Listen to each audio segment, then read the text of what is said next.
رکو رکو میرے دوستوں اور بزرگوں، ایک نئی اپڈیٹ مولانا ثاقب رضا مصطفی کی ویڈیو۔ انہوں نے حضور علیہ الصلوۃ والسلام کی وصال کے بارے میں کیا کہا، ان کی وفات کے بارے میں کیا کہا۔ ہاں میرے دوستوں، وہ ویڈیو میں آپ کو سناؤں گا اور آپ سن کر کے جانا۔ جب حضور علیہ الصلوۃ والسلام کی وفات ہوئی ہوگی، ان کی وفات ہوئی ہوگی، تو جانتے ہو میرے دوستوں اور بزرگوں، حضرت فاطمہ کے اوپر کیا گزری ہوگی۔ حضرت فاطمہ بیان فرماتی ہیں کہ اگر یہ غم جو ہے اگر پہاڑوں کے اوپر دیا جاتا تو پہاڑ ریزہ ریزہ ہو جاتا۔ ہاں میرے دوستوں اور بزرگوں، حضرت ابو بکر کے اوپر کیا گزری ہوگی، عمر کے اوپر کیا گزری ہوگی۔ آؤ میں آپ کو مولانا ثاقب رضا مصطفی کی وہ ویڈیو دکھاؤں جس کو آپ سن کر کے تڑپ اٹھیں گے۔ میں آپ سے صرف اتنا کہنا چاہتا ہوں، ویڈیو کو دکھاؤں گا لیکن آپ سے میں صرف اتنا کہوں گا، آپ ویڈیو کو دیکھنے سے پہلے آپ ہماری ویڈیو کو ہمارے چینل کو سبسکرائب کر دینا اور لائک کر دینا، کمنٹ کر دینا، تاکہ میں آپ حضرات کے سامنے ایسی ویڈیو کو لاتا رہوں اور آپ سمجھتے رہیں۔ تو آئیے دیر نہ کرتے ہوئے سب سے پہلے مولانا ثاقب رضا مصطفی کی وہ ویڈیو دیکھیں جنہوں نے حضور علیہ الصلوۃ والسلام کے وصال مبارکہ پر کیا کہا ہے۔ سنیں میرے دوستو۔ تو کسی نے جا کے بتایا کہ حضور کا وصال ہو گیا، انہوں نے ایسے ہاتھ اٹھا لیے اور کہا اللہم اذہب بصری حتی لا ارا بعد حبیبی محمد احدا، اے اللہ مجھے اندھا کر دے، میری آنکھوں کی بینائی اچک لے۔ یہ آنکھیں رکھی ہی اس لیے تھیں کہ تیرے محبوب کو دیکھتا تھا، اب حضور چلے گئے ہیں تو میں نے ان چراغوں کا کیا کرنا ہے۔ حضرت حسان بن ثابت نے جو اس وقت اشعار کہے، وہ کہتے ہیں کاش کہ کوئی کالا سانپ مجھے ڈنگ مار جاتا اور میں دوسری سانس نہ لیتا۔ اور حضرت سیدہ فاطمہ کے جو قلب اطہر کی کیفیت تھی، سبت علیہ مصائب لو انہا سبت علی الایام سرنا لیالیا، میرے اوپر جو مصیبتیں ٹوٹ پڑی ہیں وہ اگر دنوں پہ ٹوٹ پڑتی تو وہ کالی راتیں بن جاتی۔ حضرت عمر رضی اللہ تعالی عنہ تلوار نکال کے کھڑے ہو گئے اور کہا کہ جس نے کہا نا حضور کا انتقال ہو گیا، میں اس کی گردن اڑا دوں گا۔ تھوڑی دیر بعد حضور پرانی حالت کی طرف پلٹ آئیں گے۔ اب یہ کیفیت کتنی حساس تھی، ادھر منافقین نے چال چلنا شروع کر دی۔ انہوں نے کہا حضور کے دم سے ساری رونقیں تھیں، اب وہ چلے گئے تو اب کس نے نمازیں پڑھنی ہیں، اب کس نے روزے رکھنے ہیں، اب کون جہاد پہ جائے گا؟ جب وہ ہی نہیں رہے تو ساری کہانی ختم ہو گئی۔ تو انہوں نے اس طرح سے چال چلنا شروع کر دی، اور حضرت عمر کہتے تھے کوئی بولے تو صحیح۔ کتنا نازک وقت تھا۔ اس وقت میں حضرت ابو بکر آئے رضی اللہ تعالیٰ عنہ، ان کا کلیجہ تو پھٹ رہا ہوگا، لیکن یہی موقع تھا حضور کے مشن کو، حضور کی فکر کو، حضور کے دیے ہوئے نظام کو سنبھالنے کا، اور اپنے جذبات کو کس طرح کنٹرول کیا ہوگا۔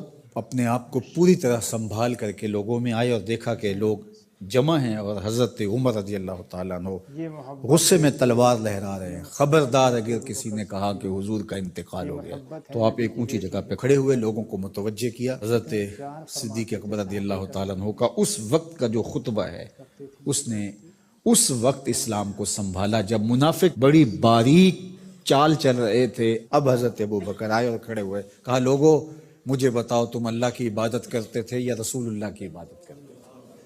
تو لوگوں نے کہا اللہ کی عبادت کرتے تھے۔ تو کہا اللہ آج بھی زندہ و موجود ہے، اللہ کل بھی زندہ و موجود تھا، وہ حی ہے لا یموت ہے۔ اللہ اکبر۔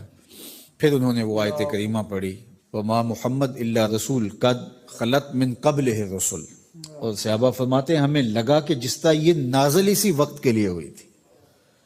اور پھر لوگ سنبھلے، اور پھر حضرت سیدنا صدیق اکبر رضی اللہ تعالی عنہ نے اس مشکل وقت دین کو سنبھالا، اور پھر حضور علیہ الصلوۃ والسلام کے مشن کے لیے کھڑے ہوئے۔ لشکر اسامہ بن زید بن حارثہ رضی اللہ تعالیٰ عنہ کو روانہ کیا جا چکا تھا، حضور نے خود روانہ کیا تھا۔ ابھی جرف کے مقام پر ہی یہ لشکر پہنچا تھا، مدینہ المنورہ سے تھوڑا باہر نکلا تھا کہ حضور کے وصال کی خبر آئی تو یہ واپس آ گئے۔ تو بعض صحابہ نے کہا کہ اب مدینہ المنورہ کے حالات وہ نہیں رہے، اطراف کے اندر قبائل سر اٹھا سکتے ہیں جو دبے ہوئے تھے، اب حضور کے وصال کی خبر پھیل گئی ہے تو کوئی مدینہ المنورہ پر حملہ نہ کر دے، اور بہترین جنگجو اس لشکر میں شامل ہیں، تو اگر حملہ ہو گیا تو پیچھے سے دفاع نہیں ہو پائے گا، تو لہٰذا اس لشکر کو حکمت یہ ہے کہ روک لیا جائے۔ حضرت صدیق اکبر رضی اللہ تعالیٰ عنہ نے کہا کہ نہیں، یہ حضور کا روانہ کردہ ہے، جا کے رہے گا۔ بلکہ آپ نے تاریخی جملہ کہا کہ اگر مجھے یقین ہو کہ جنگلوں سے جانور آ کے ہمارے جسم کی بوٹیاں بھی نوچ کے کھا جائیں گے، یہ لشکر پھر بھی روانہ ہوگا۔ لوگوں نے حضرت عمر سے کہا کہ ضرور لشکر کو روانہ کریں، لیکن حضرت ابو بکر رضی اللہ تعالی عنہ سے اتنا کہیں کہ امیر لشکر کو معزول کر کے کوئی اور قریشی سردار بزرگ اس کا امیر بنا دیا جائے۔ 9 عمر لڑکا ہے، دوسرا غلام زادہ ہے، تو بڑے بڑے قریشی سردار اور جنگجو ان کی قیادت کو قبول کرنے سے انکار نہ کر دیں، تو وہ گئے اور جا کے کہا کہ بڑے بزرگوں کی یہ رائے ہے کہ آپ ضرور لشکر کو روانہ کر دیجئے، لیکن اتنا کیجئے کہ امیر لشکر کو تبدیل کر دیجئے۔ حضرت صدیق اکبر کے چہرے پر جلال آ گیا، اور آپ نے جو جملے کہے وہ اتنے سخت تھے، سَقُلَتْ أُمُّكَ يَبْنَ خطاب، اے خطاب کے بیٹے تیری ماں تجھ کو روئے۔ استعملہ رسول اللہ وقد تامرنی ان آزلہ، ان کو امیر لشکر اللہ کے رسول نے مقرر کیا ہے، اور میں کون ہوتا ان کو معزول کر دوں؟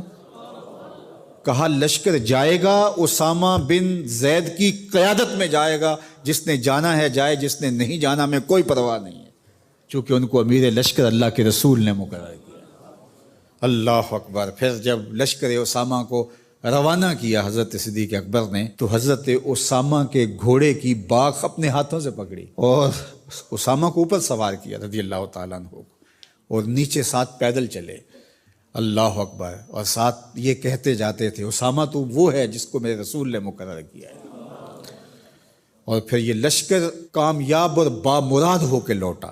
تو یہ سیدنا صدیق اکبر رضی اللہ تعالیٰ عنہ کا حضور علیہ السلام کے فیصلوں کو من و عن قبول کرنے کا جذبہ تھا، جس انداز سے انہوں نے حضور علیہ السلام کی فکر پہ پہرا دیا، حضور کی تعلیمات کو اجاگر کیا، اور حضور کے فرمان کو حرف آخر سمجھا، اور اس کے بعد انہوں نے اپنی رائے کو وہاں فنا کر دیا۔ صلح حدیبیہ کا موقع آیا تو امید ہے آپ نے ویڈیو کو دیکھ لیا ہوگا اور خود سمجھ گئے ہوں گے کہ کس طریقے سے حضرت عمر فاروق اعظم نبی پاک صلی اللہ تعالی علیہ وسلم سے محبت فرماتے تھے، حضرت فاطمہ کتنا پیار فرماتی تھی۔ جب حضور علیہ السلام کا وصال ہوا تو کتنا صدمہ ہوا ہوگا حضرت فاطمہ کو، ان کے اوپر بجلیاں گر گئی ہوں گی۔ اور میں آپ کو بتاؤں جو غم حضرت فاطمہ کے اوپر آیا، اگر وہ غم، اگر وہ مصیبتیں اگر پہاڑوں پر ڈال دی جاتی تو پہاڑ ریزہ ریزہ ہو جاتا۔ خود حضرت عمر فاروق اعظم نبی کے وصال مبارک پر جو ہے چاروں طرف چکر لگا رہے تھے اور ننگی تلوار لے کر کے گھوم رہے تھے، اور کہہ رہے تھے خبردار اگر کسی نے کہا کہ حضور کا وصال ہو گیا ہے تو میں اس کی گردن کو اڑا دوں گا، میں اس کی گردن، میں اس کے سر کو اس کے جسم سے الگ کر دوں گا۔ میرے آقا علیہ السلام آرام فرما گئے، اور صحابہ کرام پر کتنی مشقتیں طاری ہوئی ہوں گی حضور علیہ السلام کے وصال مبارک پر۔ یار ایسے بھی صحابہ کرام تھے جو حضور کو بغیر دیکھے نہ کچھ کھاتے تھے، نہ کچھ پیتے تھے، نہ باتیں کیا کرتے تھے، وہ غمگین رہا کرتے تھے۔ حضور علیہ السلام چند منٹ کے لیے، چند گھڑی کے لیے اگر ان کی نگاہوں سے غائب ہو جاتے تھے تو جانتے ہو صحابہ کرام اپنے کھانے کو چھوڑ دیا کرتے تھے، وہ پینے کو چھوڑ دیا کرتے تھے۔